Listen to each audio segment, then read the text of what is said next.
So something major's happened on the Corvair, and I think sadly we're going to end up having to pull the engine out and rebuild it. I was driving it the other day and noticed that when I got on it there was a pretty decent puff of smoke, and didn't think much about it.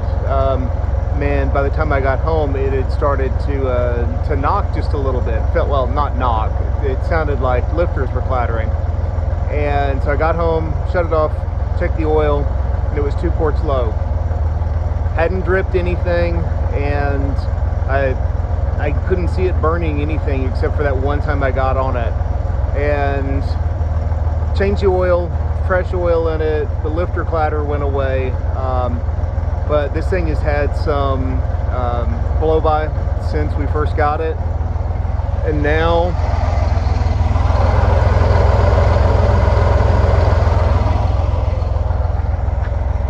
I think the time has come. We're going to pull the Corvair engine out and we're going to re-ring it and re-bearing it.